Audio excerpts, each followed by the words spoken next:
Cindy Davis Evans of The Cindy Davis Show. My guest today has shared the stage with Winston Marsalis, Lou Rawls, and Quincy Jones. She continues to swoon her audience with her impeccable, versatile vocal style. Welcome to the show, the fabulous Miss Cheryl Barnes. Well, I just want to welcome you to The Cindy Davis Show. How are you? I'm doing so very well. It's beautiful out here in Southern California today. So, yay! Yay! Yeah, so did you get caught up in those storms a few weeks ago? Well, kind of, but not nearly, the type of calamity that so many other people experienced because we were just pretty fortunate. Let's put it that way. Let's see. Yeah. Oh, okay. Yeah, that's a blessing. Yeah. That's Yeah, we're very, very lucky. That is. That's a blessing. Well, the thing we experience in our neighborhood, because we are in the LA area, but we're near the foothills of the mountains. And so what we end up doing is having bears and mountain lions, coyotes, and all types of other wildlife. So we don't get the weather, but we get the animals, though. Oh, wow. Yeah, we sure do. Yeah, it's pretty exciting and unnerving. It helps you become very creative musically. Oh, wow, I bet. Oh, my goodness. I don't know what I'd do if I saw snakes out there. Be ready to move. You've seen some? Yeah, no, I haven't seen any snakes, and I'm so glad because there are plenty of them from what I understand, but I don't hike too much up in the hills. It's because that's where they are. Oh, yeah. We want to stay far away from those as we can. Yeah. Wow. I just want to ask you about your career. Get started with that. Most people started their career in the gospel field. But you started your career pretty much, your foundation was jazz. Well, that's true. We were raised good Roman Catholics, and in those days, good Roman Catholic kids didn't go to their friends' churches, the beautiful Baptist churches and the AMEs and all. So I wasn't raised in the gospel music tradition. Although, and my father was a tremendous jazz fan, even though he didn't play or anything, but and he would not allow us to listen to rock and roll and R&B at home because he just didn't like it. It wasn't that he thought there was anything wrong with it.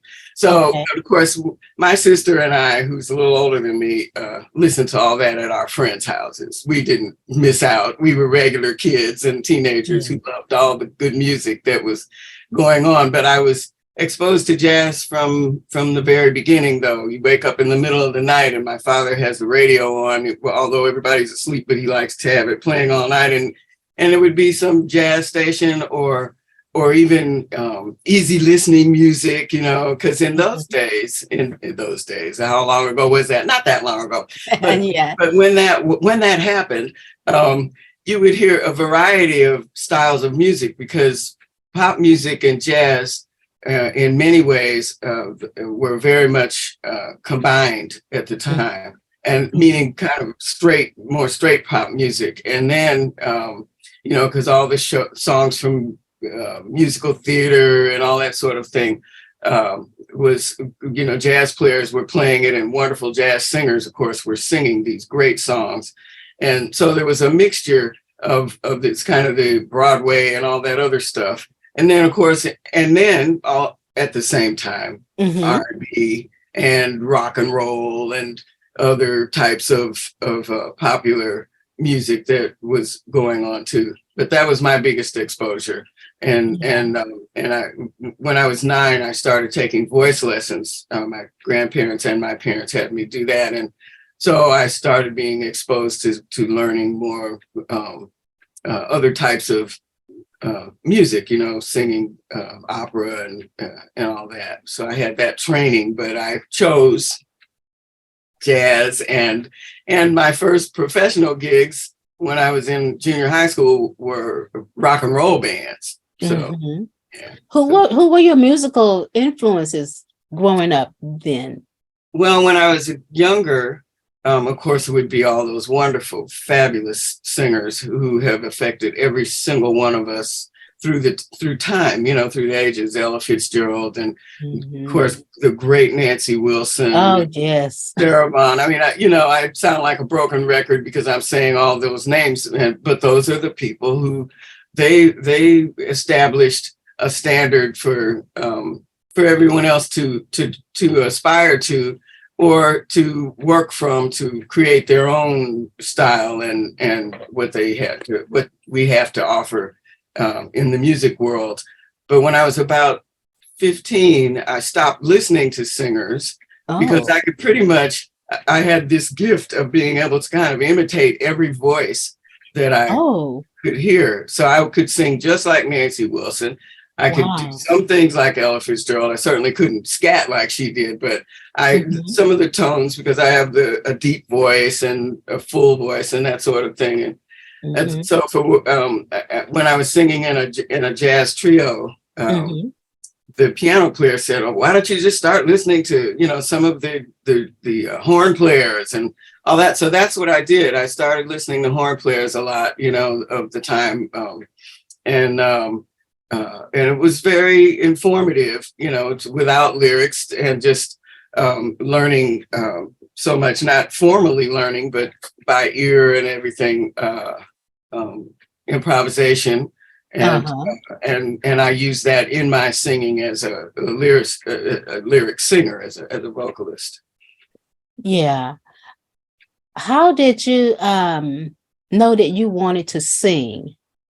Was that just something that came to you, or is that just something you aspired to do? Well, it was funny because I think, as I'm glad you asked that, because sometimes I wonder what was my plan, but I had no plan. But I know I can recall that ever since I was 4 or 5 years old, I would sing all the time, just around the house, and totally unsolicited and uninvited. And but everyone was like, "Oh, that's really good. Listen to her. That little girl singing, blah, blah, blah." So that got me some attention. So I thought that was pretty cool. And glommed onto that. So I would break into song every once in a while, not loudly or performing like in Annie or something, but make sure that you knew that that's what I could do. And are you going to compliment me? But anyway, so as I said, by the time I was 9, my parents and my grandmother said, "Well, we need to do something with this voice," because it was a little bit more developed and all than you would have expected for a kid my age. And so from there, I just, was in that track. I didn't do much singing. I'm originally from Cleveland, Ohio, and so that's where I started. But when I was 12, our family moved to Montana, and to Great Falls, Montana, but I continued my vocal music lessons privately as well as in school. But I just got it was moving right along, and I said, "Oh, this is what I want to do." It was always fun, and I never thought of it as hard work or anything. And I was involved in the various musical, groups in school and that sort of stuff. And then when we were in Great Falls, I started being invited to sing for these different organizations in town, the different civic organizations and stuff. And they would invite me to come and sing a few songs. And what was funny is that when I first started learning lyrics to jazz songs, I learned "Love for Sale," right? I was only 14. And I just thought it was a great song, but I had no idea what the theme of the song was actually, love for sale, appetizing young love for sale, right? And I'm singing this for this organization of the Soroptimists or somebody, and I don't know if they were horrified or not. They didn't act like it, but I was like, okay, you're gonna have to know what you're singing and not just do it because it's fun. That was a lesson. That was a life lesson Yeah, for you right yeah, there, wasn't it? Yeah. but yeah, starting maybe around 12, I really knew that this was something that I would love to do and try to figure out how to move my way through life doing it. Did you ever aspire to play a instrument at all? I play piano badly, and that is not being modest. I Okay. can just, pick out I did so poorly in piano all through my career and my schooling because I was a lazy girl. And I Yeah. regret it now. Yeah. But I'm not willing Oh, to do anything about it, other than yeah. just I can pick out I can get myself together vocally, and that's what I do. Yeah. So your voice is your instrument, Yes, right? it is. Absolutely. Yeah, absolutely. I do look at it that way with Yeah. other anytime that I'm performing and singing, with whether it's with a piano or guitar as a duo or any size, I consider us to be a unit, and I consider Yeah. myself to be one of the instruments of that Oh, aggregation. And because I can be accompanied beautifully, but mhm. it's a give and a take, and I love that. I do consider my voice an instrument. Yeah. You've played, you shared the stage with some of the best. What was it like working with Quincy Jones and Lou Rawls? Oh, stunning. The work I did with Quincy Jones was actually when I was in college, and it wasn't a job. It was at the school, and I went to the University of Denver, and I sang with the jazz band there, and Mhm. he was there to conduct a week of workshops and other events, and I was featured in Wow. a couple of the concerts that he conducted, and had that opportunity to meet him. And of course, I was speechless most of the time and tremendously inarticulate because it's Quincy Jones. Yeah, Quincy Jones, of course. And even then, I was smart enough to know that, wow, this is one of the biggest in the whole world of music, and all. Absolutely. It was a tremendous experience. And once I moved to Los Angeles after I left Denver, I had an opportunity to cross professional paths with him once or twice again, and it was Wow. a great honor. And Lou Rawls was just a fabulous guy. I had a television show when I lived in Denver, and that I shared with a wonderful gentleman named Bubba Jackson, who invited me to co-host with him. And also all of the big artists who came through Denver we would hope to get on our show, which they did come on. Della Reese and we had Vernon Jordan, so across the board of royalty. But Lou Rawls came on our show, and he performed for us, and spent a lot of time with him. He was a very gracious gentleman. I've really met a lot of the number of people that I have met who have been well known and all that have always, I don't know what they're like with other people, but they were really beautiful, really welcoming and encouraging and that sort of thing. Oh, wow. Wow. That is a blessing. Wow. How do you determine what songs? Let's talk about your albums. Let's talk about your music. When you are producing your music, how do you decide what you want on your album? It's for the one that the most recent one called "Listen to This." That's the alarm. Your head is athrob, groping for the numbers that have to be so bleeding loud. Open your eyes, and to your surprise, you're there alone. Where did the guy go? He must be making juice and joke. I chose those songs on there. Some are originals written by my husband, others by other people, as well as known covers of our own arrangements. And I chose them because they're all songs that I loved, that touched me, that many I've sang for many, many years. And so I developed an arrangement of my own that I particularly enjoyed. But I mainly just wanted to make an album that, and it's quite eclectic. So it's not very commercial in that way. You know, it's like, how do we market this? And it's like, well, do the best you can, pick something out and let's go with that and all. But I chose it because I wanted to just have an updated recording and legacy of my work and of my development as a singer. I used to sing, I have a wide vocal range, and I used to sing everything really high because I thought that was very impressive. And listen to that, you know. And of course, over time, it has changed some. I still have a pretty wide range, but I think that as I have matured and chosen songs that are not just about how you broke my heart, you know, that sort of thing, or the teenage angst, that I needed to update the presentation of myself. So, and none of this happened like I sat down and thought about it. It just sort of evolved, you know. It's like you grow, you get better, you do different things artistically. Of course. What inspired That Afternoon in Harlem?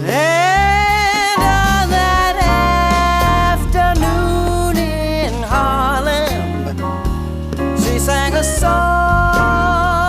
that she'd made famous, and her voice was shot. For a moment the world just fell away. What inspired that song?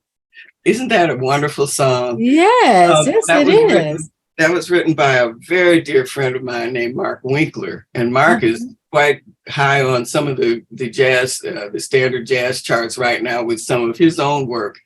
And that he wrote that song, I don't know how long ago, but what inspired me to sing it is that I had the opportunity to know Linda Hopkins pretty well, the wonderful jazz and blues and musical theater and actress. And she was an incredible artist. And it always reminded me of Linda. She was such a gracious woman. She was a killer performer and singer all the way till her demise. And I don't know how old she was when she passed a number of years back, not too long ago, but she just was a consummate singer, a jazz singer as well, but mainly jazz and blues, and this a great entertainer. And I thought about her in that apartment in Harlem, a well-coiffed queen, you know, that was her. And I wanted to do that sort of as a tribute to her and all of the wonderful singers, Billie Holiday and all with these tragic stories and everything who have come before, because it's a real story about a beautiful person. And I can see that apartment right now. Well, it's a beautiful song. Beautiful. Your husband also plays in your band. Oh yes, he does most of the arranging now. We collaborate. I tell him kind of what my ideas are, and he makes them happen. He plays keyboard. He's done that since he was 5, I think he has played, and he's also a full-time physician.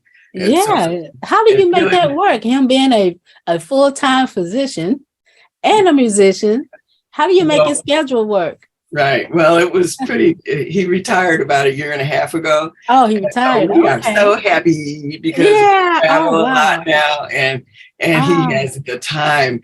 But he made the time when he was working full time because that is his passion as well. He's done a lot of writing, not vocal writing, but he's done lots of writing and is highly respected and enjoyed by many great musicians. You know how Los Angeles and of course all over the country, but LA has just a nonstop supply of great musicians, world class, who are well known, many of whom are well known, of course, and many of whom are not, but who are so wonderful, and they really love his work and his style, his harmonies. And luckily for us, he and I have similar love of the types of harmonies and melodies that he has. So we work together very well because of it. You can really collaborate. Make some beautiful music together. I can only imagine. Yeah, we So have a lot of similar styles and all. yeah. How did you meet Anissa and Mike and signed with them with the Sounds of LA? Oh, isn't that wonderful? They are just That's two wonderful. tremendous people. They They are just are. smoking. Well, I met Mike several years ago. He's the one who helped to certainly to get my album out and in the street there. Listen to this, and I met him. Oh, through one of my very best friends named Angie Whitney, another singer. And Angie said, "Oh, I have a friend who could really help you promote your CD if you'd like," and blah, blah, blah. And I said, "Okay, well, let me call him." So that's how we met, just through a recommendation of someone else who also has had a really wonderful and positive experience with the kind of work that they do with marketing and promotion and producing and managing. They are just very, they're top professionals. And I'm really pleased that we've had this opportunity to, to work together and to continue to do so. And you have a beautiful voice. It's just so rich and jazzy and just, I mean, it's like, I want to hear something now. I know when I was young, when I was maybe 7, somebody said to me, "What are you doing with that deep voice?" Because I had the same voice then, speaking voice then. It was like, and I was like, "Oh, I don't know." Well, when you were young? Oh, really? Yeah, I've had the same voice all my life. Wow. That is something I read on your website that you said did you know that scientific studies have found that jazz music to have one of the most significant effects on mood, activity, and energy levels of all music genres. And jazz music has cool tones, innovative riffs, as well as complex rhymes, rhythms, which have been proven to bring natural relief to the mind and body. I would say anything that helps people to relax and calm down is a ministry. Would you consider your music as a ministry? Sometimes I do, especially when I'm talking to some of my other wonderful colleagues, other singers who are whose music they do consider to be the ministry. They are the gospel singers. I had the honor to sing with the Clare Award singers a couple of times. I was covering for their lead singer, and when they invited me to do this, I said, "Well, I'm a jazz singer. I can't sing in that. I mean, I'm not going to go in there and try to imitate or do something like." They said, "No, we want you to sing your voice, your interpretation with whatever little guidance they may have." And and they've told me, "This is your ministry." And I hadn't really thought of it that way before. I loved how my music and singing affected people, and who've come to tell me, you have no idea what that song meant to me or whatever. And but yes, I do. But I'm so grateful to have had these experiences with these gospel groups. Yeah. Because over the years, in spite of my father's, denying us the opportunity to grow up in the gospel world as a young woman, and through the years, I have certainly embraced that's part of it as well. But with all respect to those who really do it. Oh yeah, all respect to those who are actually doing gospel songs. Right. But at the same time, anything that brings comfort and absolutely and relaxation, and it is a ministry. It is a ministry. It is. It's a balm, and I think I agree with that entirely. Music and even in with the description of jazz that you just read that from my bio, but I agree with that. But I also feel that all music has that opportunity. You know, I've traveled to many, many places around the world and didn't really speak the language that well and that sort of thing, but you don't have to. Yeah. It Yeah. brings people together. Everybody doesn't like the same style and that sort of thing, but most people can relate to just to the human voice or to the music, period, instrumental and human. But as far as the voice is concerned, that's what people want to hear, to feel. And the greatest artists, regardless of what they're playing and singing, reveal themselves. At least that's how. And I have always strived to be honest in my delivery, because otherwise, if I don't mean what I'm doing, I'm just singing nicely and sing pretty or sing whatever. But if it doesn't mean anything to me, it has to come from the heart. If it doesn't mean anything to me, what am I doing? I mean, you can sell something and people will still, it'll be great and it can be fun, and nice and effective. But if I believe that from the heart, regardless of what style it is. I don't want to put you on the spot, but I want to see if you could just sing a couple of bars of some Nancy Wilson song. Oh, let's see. What about Hello Like Before, maybe? Oh, I don't know that. What about You Don't Know What Love Is? Oh. She did that a long time ago. I don't know if I remember all of it, but. Oh, just a couple of bars. You don't know what love is.